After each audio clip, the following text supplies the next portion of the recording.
Hello, everybody, and welcome back to Mate Night, where we are reviewing films until somebody invites us to the Cannes One Film of these Festival. days, someone will. We are reviewing Lilo and Stitch 2025 in this episode. Maybe also Conclave as well. Maybe We this first join them. Lilo and Stitch as well. Oh, Maybe yeah. Moana. Yeah. Probably so not Moana. Strap in, strap Strap on. on. And let's start with Lilo and Stitch. Let's just get straight into it, shall we? Lilo and Stitch 2025 just released. It's a remake. It has scored 93% on Rotten Tomatoes audience score. Wow. 70% critic score. 140 million, I believe. No, 100 million for the budget. Okay. Broke Memorial Day records at the box office with Yeah, 430 doing well. million globally.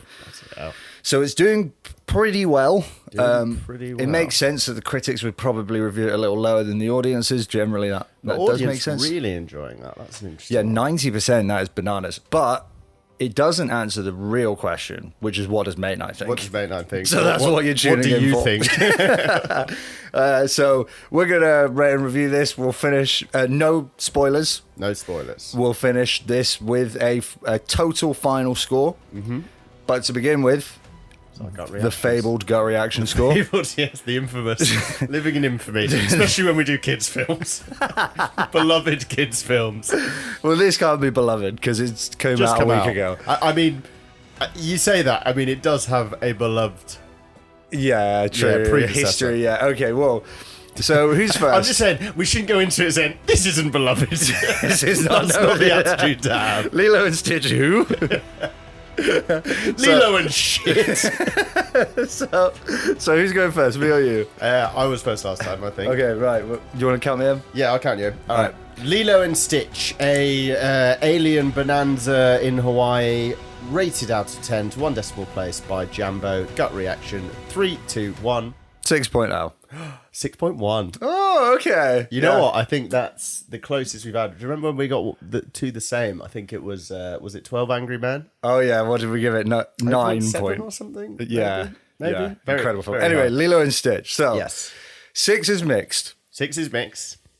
It's a children's film. Yes, which, you know, going into any children's film these days, I have to take a step back and think it's not aimed at me. Yes.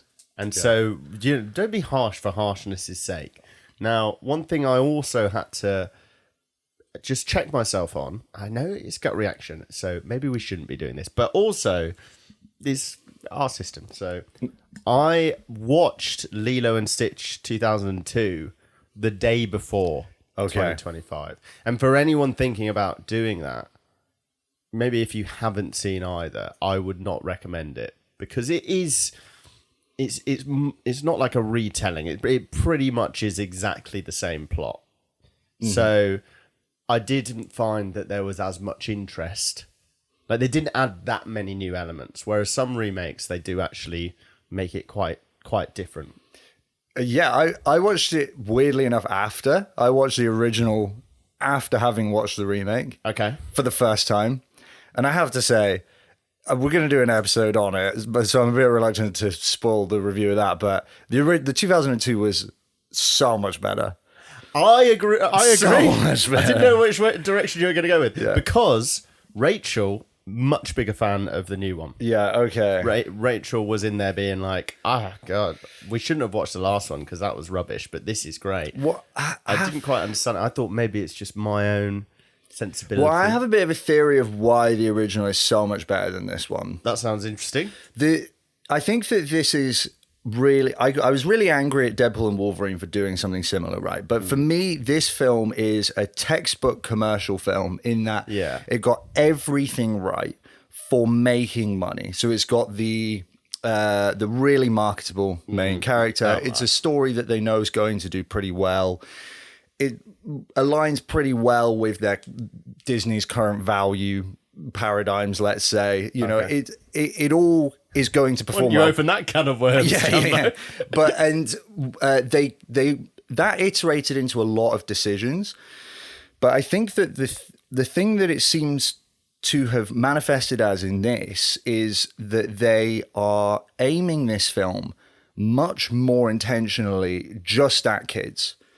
And so there is so much less nuance in the humor and the characters because it would be wasted on the children. So you watch things like Shrek and the original Lilo, and it's got that kind of magic.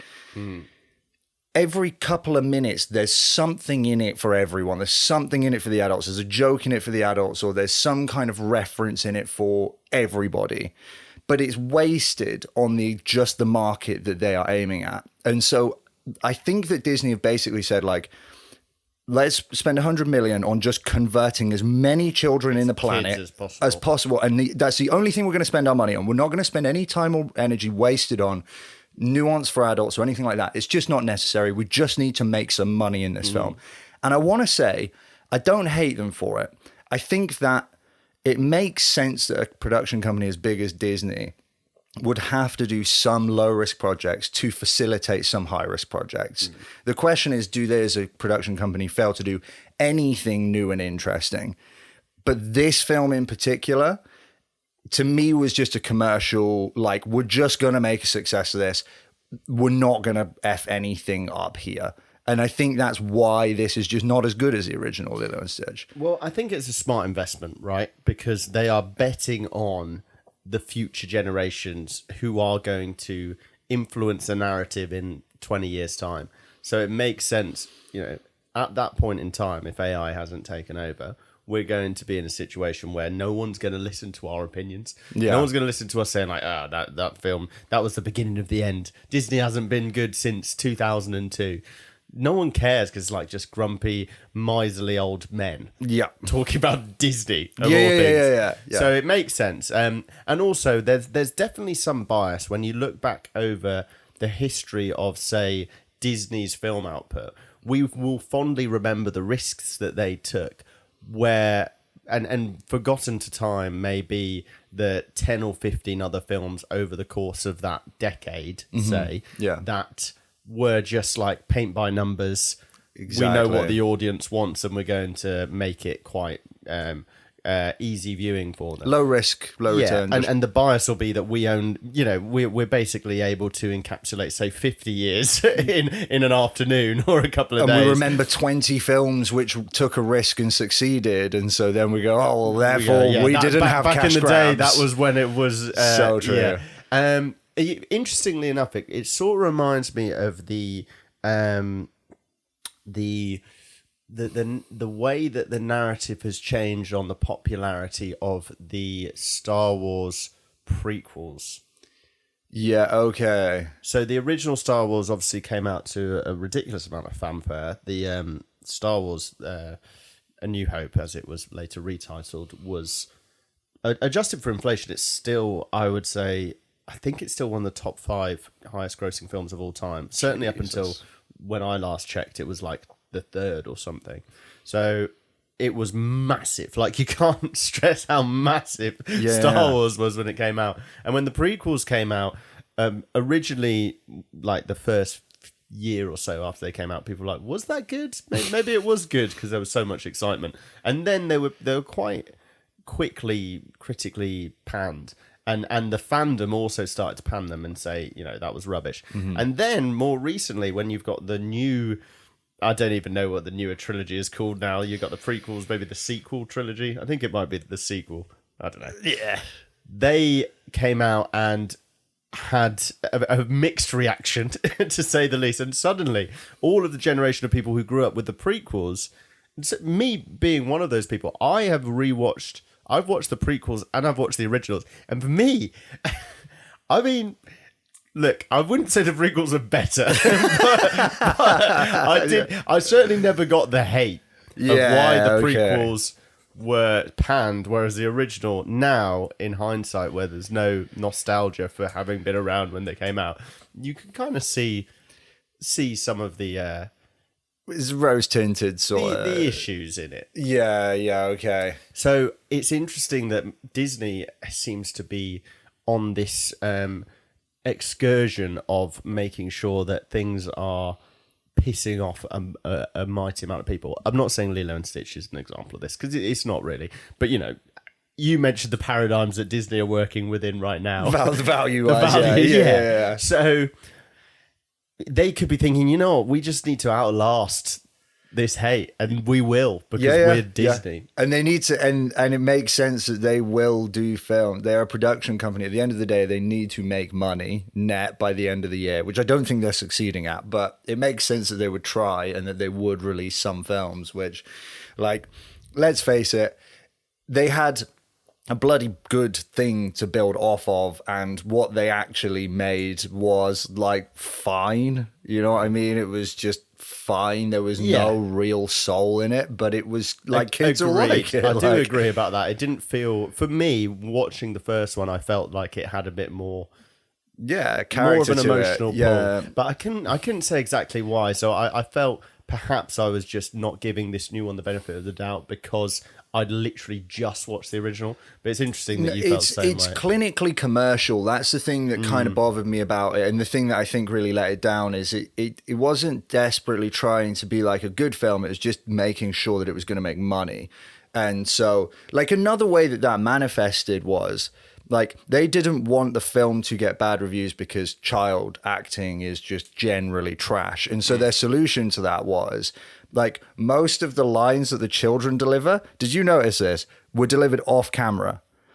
Oh, no. So they would, like, if it was me, if I was one of the children and you were one of the other ones, right? And we were talking in Lilo and Stitch 2025, and it was my turn to say something, it would show the back of me and your face reacting to it so that I wouldn't have to deliver the line on camera. And it did it like throughout the whole film. Wow, that's such a good spot. If that, I'd have to rewatch. We'd have to run it back. But if that is accurate for most of that film, that's a great idea. Because did you notice there was loads of trash child acting? Not as much as you'd expect, because they didn't.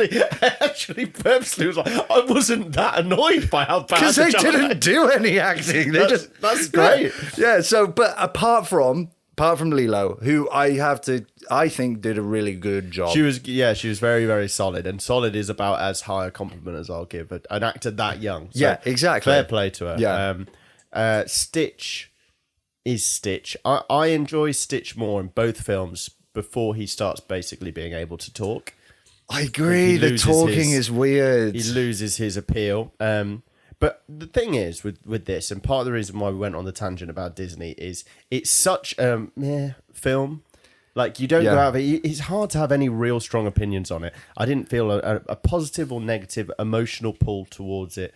I preferred the original, but it didn't detract massively from the new one. If you're the sort of person who watches Mate Night for movie recommendations, which someone's out there. Yeah, correct. What are you doing, man?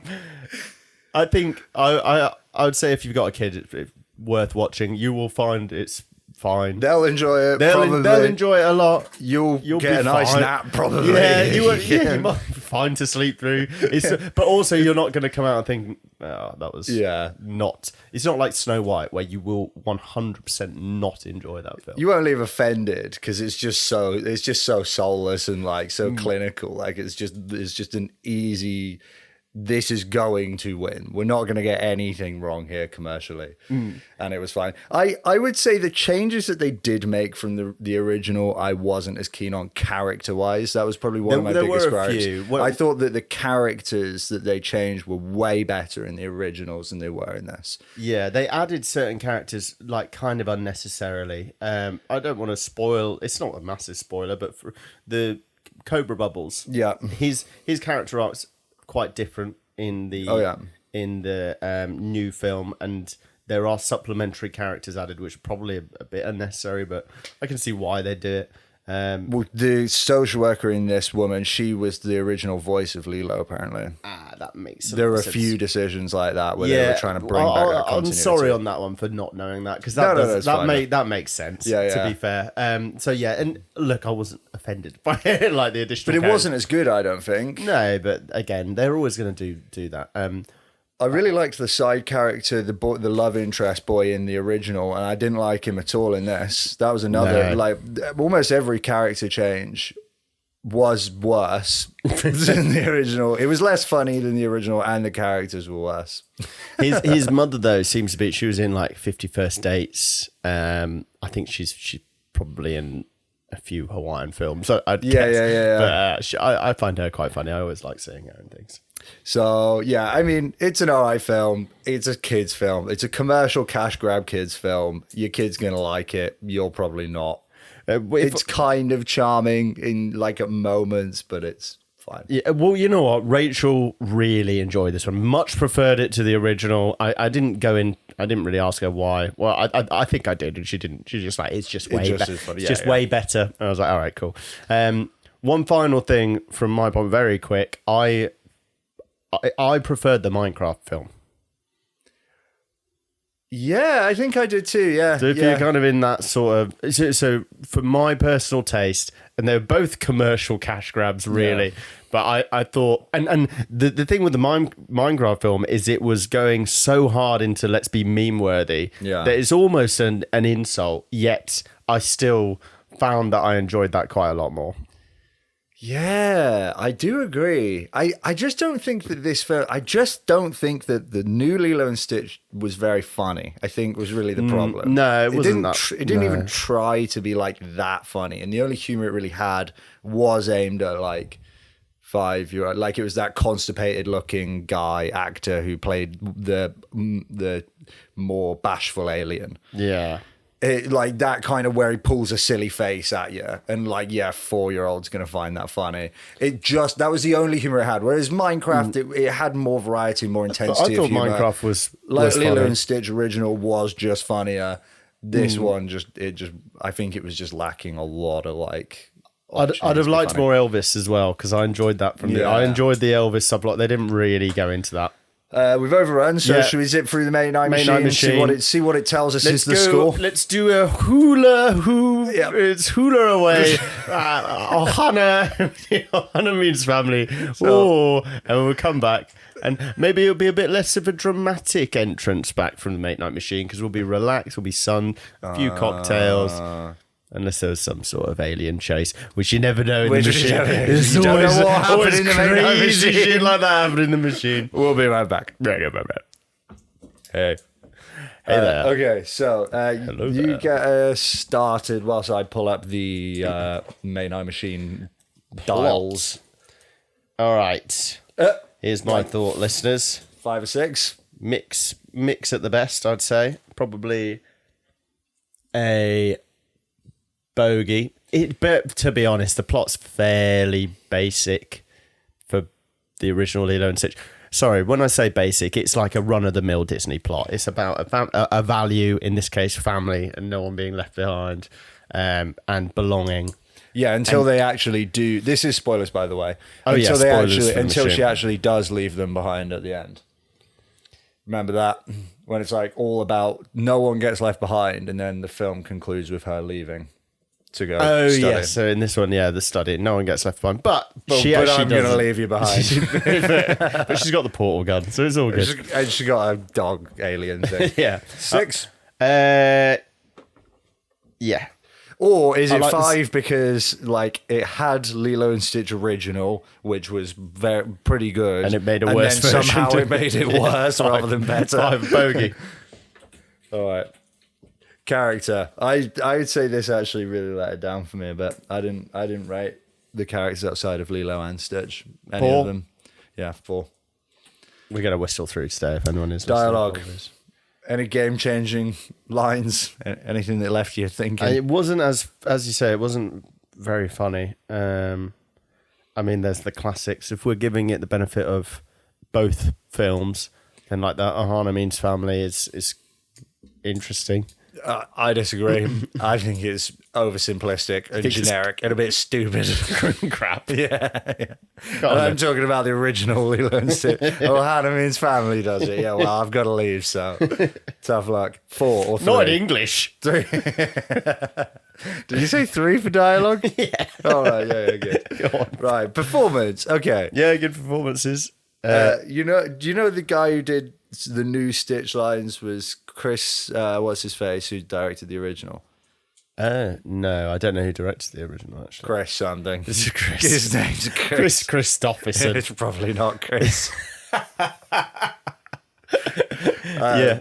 Okay, so the guy who directed the original who directed this? Well, presumably not him, but Please don't ask me that, Freddie. we were short for time this week, folks. Yeah. Okay. Well, hang on. I'm going to find it now because it's going to annoy me. Yeah. Well, in the meantime, I'm going to. Chris Sanders, co-creator of the original film, reprised his role as voice of Stitch. Yeah, fair dues. So he was good. Apart from the voice was weird as fuck, but I don't know if that was necessarily a performance issue. That's just very weird when you get an animal that can't talk and then you try and make it talk. Made me feel uncomfortable. In both films, in the original. I don't like it when he talks. His 6. noises are fine. 6, yeah. For performance. Happy with mix. Visuals. It looked like an advert to me, like a travel advert for the whole thing.